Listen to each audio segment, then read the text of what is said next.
Dear students, आज हम लोकमान्य बाल गंगाधर तिलक के राष्ट्रवादी विचारों का अध्ययन करेंगे, उन पर विस्तृत चर्चा करेंगे। लोकमान्य तिलक, जिन्हें स्वतंत्रता आंदोलन के जनक भी कहा जाता है, उनकी विचारधारा उग्र राष्ट्रवादी थी।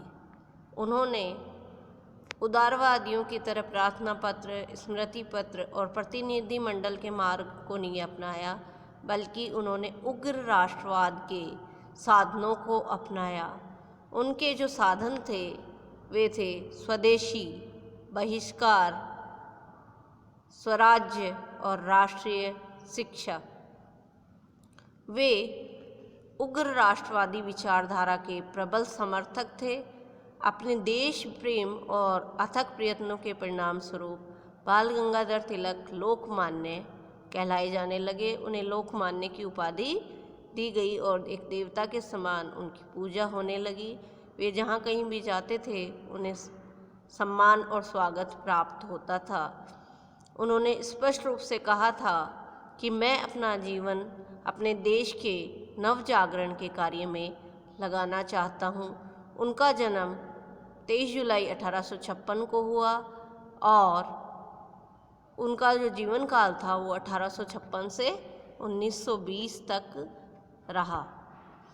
उन्होंने देश में शिक्षा के प्रसार का महत्वपूर्ण कार्य किया, क्योंकि वे विदेशी शासन का अंत करना चाहते थे। इसके लिए उन्होंने सोचा कि सामान्य जनता में, जनसाधारण में राजनीतिक चेतना उत्पन्न की जानी चाहिए और इसका प्रारंभ जनता की शिक्षा से ही संभव है। शिक्षा से ही उनमें राजनीतिक चेतना आ सकती है। शिक्षा के कार्य के लिए उन्होंने 1885 में दक्षिण शिक्षा समाज की स्थापना में भी अपनी महत्वपूर्ण योगदान दिया। उन्होंने 2 महत्वपूर्ण समाचार पत्रों, केसरी और मराठा, का प्रकाशन किया। यहीं से उनका सार्वजनिक जीवन शुरू हुआ। जो केसरी था वो अंग्रेजी में था, केसरी था वह मराठा इंग्लिश में और केसरी मराठी में। इस प्रकार उन्होंने 2 समाचार पत्रों का प्रकाशन किया और ये दोनों समाचार पत्र अंग्रेजों के अत्याचार और उनके जो अत्याचार उनके द्वारा जो किए गए उनके विरुद्ध संघर्ष के महत्वपूर्ण साधन बन गए। सन 1885 से 90 के वर्षों में जो उदारवादी नेता थे, जैसे फिरोज शाह मेहता, गोपाल कृष्ण गोखले, सुरेंद्रनाथ बनर्जी, दीनसा वाचा आदि, ये जो कांग्रेस के से जुड़े हुए लोग थे, ये व्यक्ति भारत के साथ अंग्रेजों के संबंध को वरदान समझते थे और अंग्रेजों की न्यायप्रियता में विश्वास करते थे और प्रार्थना और याचिका की पद्धति को ही उचित समझते थे। तिलक ने सर्वप्रथम कांग्रेस अधिवेशन में शामिल होकर उन्होंने देश की सामान्य जनता को कांग्रेस के साथ जोड़ने तथा उसे कांग्रेस को सक्रिय संस्था बनाने पर जोर दिया और कहा कि आत्मविश्वास और आत्मनिर्भरता की भावना के साथ ही पूरा देश आगे बढ़ सकता है। अनुनय विनय करके हम कुछ प्राप्त नहीं कर सकते। हमें अपनी निर्भयता का परिचय देना होगा, आत्मसम्मान का और आत्मविश्वास का। उन्होंने सांस्कृतिक मार्ग से राष्ट्रवाद का विकास किया। उन्होंने सांस्कृतिक उत्सव जैसे गणपति उत्सव और शिवाजी उत्सव महाराष्ट्र में वे प्रारंभ किए। उन्होंने स्पष्ट रूप से कहा था, जो राष्ट्र अपने नायकों का सम्मान नहीं करता, सम्मान करना नहीं जानता, वह जीवित नहीं रह सकता और विकास नहीं कर सकता। गणपति उत्सव और शिवाजी उत्सव प्रारंभ करने का उनका उद्देश्य यह था कि हिंदुओं में धार्मिक उत्साह जागृत करना और उनमें एकता की भावना उत्पन्न करना। इन उत्सवों के माध्यम से लोग एकजुट हो जाएं और उनमें धार्मिक उत्साह जागृत हो, जनता में स्वाभिमान और आत्मसम्मान की भावना पुनर्जीवित हो। इसलिए उन्होंने नवयुवकों को शिवाजी के पदचिन्हों पर चलने के लिए प्रेरित किया, जिससे भारत की जो राजनीतिक दास्ता है उसका अंत किया जा सके। इसलिए उन्होंने शिवाजी का गुणगान किया, शिवाजी उत्सव प्रारंभ किया और शिवाजी के पदचिन्हों पर चलने के लिए नवयुवकों को प्रेरित किया। उन्होंने 1896-97 के भीषण काल के समय उन्होंने जनता को सहायता देने का प्रत्येक संभव प्रयत्न किया और उन्होंने सरकार को भी स्पष्ट चेतावनी दी कि अगर सरकार ने जनता के प्रति अपने कर्तव्यों का पालन नहीं किया तो जनता विद्रोह कर सकती है। कई बार उन्होंने राजनीतिक कार्यों के लिए जेल और कारावास की यात्राएं भी की। 1914 में कारावास से मुक्त होने पर तिलक पुनः राष्ट्रीय आंदोलन के कार्य में लग गए। उन्होंने 1916 से 18 के वर्षों में भारत की जनता को जागृति प्रदान करने के लिए श्रीमती एनी बिसेंट के साथ मिलकर होम रूल आंदोलन में उन्होंने भाग लिया और 1916 में कांग्रेस के लखनऊ अधिवेशन और कांग्रेस लीग के समझौते में तिलक की महत्वपूर्ण भूमिका थी। सन 1907 में कांग्रेस में फूट हुई थी। उदारवादी और उग्र राष्ट्रवादी दो धड़े हो गए थे। तिलक ही सबसे दुखी थे इस घटना से और तिलक ने 1908 से 1914 तक के 6 वर्षीय एकांत कारावास में गीता रहस्य और the Arctic home of the Vedas नामक 2 प्रसिद्ध ग्रंथों की रचना की और उन्होंने अपने जो प्राचीन ग्रंथ हैं, वेद हैं और गीता है, उनसे ही प्रेरणा लेने का आग्रह किया और उन्होंने उनको गीता ने बहुत अधिक प्रभावित किया। उपनिषदों के वेदांत सिद्धांत ने बहुत अधिक प्रभावित किया। तिलक की अद्वैतवाद में गहरी आस्था थी।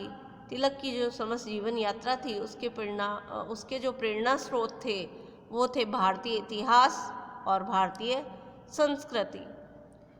उन्होंने पुनरुत्थानवादी राष्ट्रवाद पर बल दिया। तिलक का राष्ट्रवाद पुनरुत्थानवादी और पुनर्निर्माणवादी था। उन्होंने वेदों और गीता से आध्यात्मिक शक्ति एवं राष्ट्रीय उत्साह ग्रहण करने का संदेश दिया और बताया कि भारत को प्राचीन परंपराओं के आधार पर ही आज के भारत के लिए स्वस्थ राष्ट्रवाद की स्थिति को प्राप्त करना होगा। और उन्होंने मराठा में स्पष्ट रूप से लिखा कि सच्चा राष्ट्रवाद पुरानी नींव पर ही निर्माण करना चाहता है और इसलिए हमें अपने पुरातन के प्रति सम्मान की भावना रखना चाहिए और राष्ट्र के लिए रचनात्मक कार्य करने चाहिए। तिलक ने भारतीयों में यह भावना उत्पन्न की कि गीता और वेदों के महान संदेशों से हमें नई शक्ति और नई चेतना ग्रहण करनी चाहिए। ऐसा करने पर ही भारत आध्यात्मिक शक्ति प्राप्त कर सकेगा और ऐसी आध्यात्मिक शक्ति प्राप्त करके ही भारत ब्रिटिश नौकरशाही से टक्कर ले सकेगा और अपना स्वराज्य प्राप्त कर सकेगा। इस प्रकार तिलक पुनरुत्थानवादी राष्ट्रवाद के समर्थक थे, जो अपने जो प्राचीन धर्म ग्रंथ वेद गीता है उन पर ही आधारित है, उनसे ली हुई प्रेरणा पर ही आधारित है। तिलक की मान्यता थी कि राष्ट्रवाद एक आध्यात्मिक और मनोवैज्ञानिक धारणा है और उनका कहना था कि प्राचीन काल में आदिम जातियों के मन में अपने कबीले के प्रति जो भक्ति भावना थी उसी का आधुनिक नाम राष्ट्रवाद है। राष्ट्रवाद अपने राष्ट्र के प्रति लगाव और उसके प्रति जो तीव्र संवेग हैं, अनुभूति हैं, वही राष्ट्रवाद है।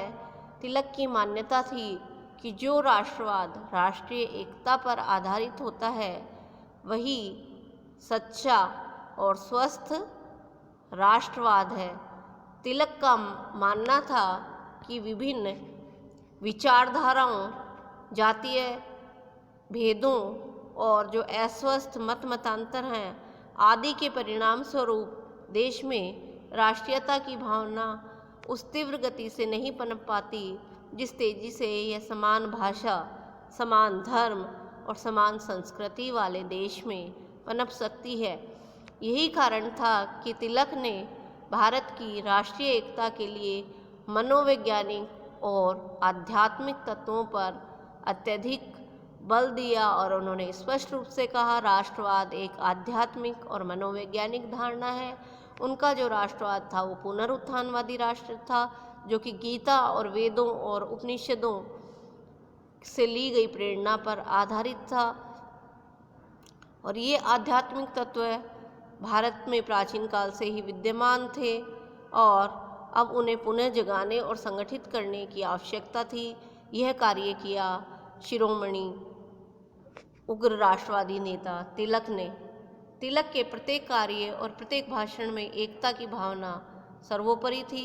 वह भाषण चाहे धार्मिक हो, राजनीतिक हो, सामाजिक हो, कैसा भी हो, लेकिन उनके भाषण में राष्ट्रीय एकता की भावना सर्वोपरि रूप से विद्यमान रहती थी और विभिन्न मतों के बीच एकता स्थापित करने का प्रयास वे करते रहते थे।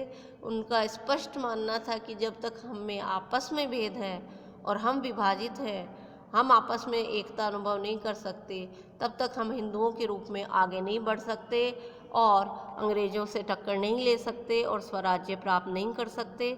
अगर हमें स्वराज्य प्राप्त करना है तो पहले हमें एकजुट होना होगा, हिंदुओं में सामंजस्य लाना होगा, एकता की भावना उत्पन्न करनी होगी और एकता की भावना उत्पन्न करने के उद्देश्य और राष्ट्रवाद के विकास के लिए उन्होंने सार्वजनिक उत्सवों को महत्वपूर्ण माना और उन्होंने राष्ट्रीयता को आध्यात्मिक और सांस्कृतिक स्वरूप प्रदान करने के उद्देश्य से गणपति उत्सव और शिवाजी उत्सव मनाना प्रारंभ किए।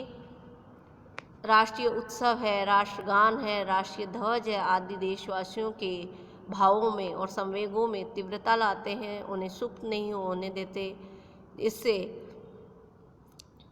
राष्ट्र की सांस्कृतिक अभिवृद्धि होती है और समूह राष्ट्रवाद का निर्माण होता है।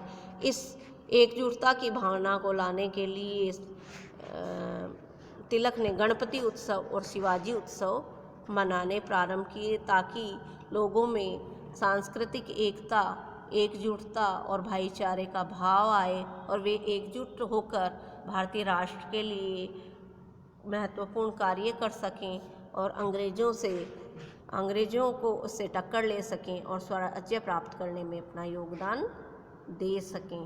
ये हैं तिलक के राष्ट्रवादी विचार। तिलक के राष्ट्रवाद को पुनरुत्थानवादी राष्ट्रवाद भी कहा जाता है क्योंकि उन्होंने जो भारतीय राष्ट्र के जो प्राचीन ग्रंथ थे या वेद, उपनिषद या गीता, उनसे प्रेरणा लेकर ही और उनके प्रति स्वाभिमान और उनके प्रति सम्मान और अपने राष्ट्र के प्रति स्वाभिमान व्यक्त करके ही अपने अलग तरीके के राष्ट्रवाद की स्थापना की जिसे पुनरुत्थानवादी राष्ट्रवाद कहा जाता है। धन्यवाद।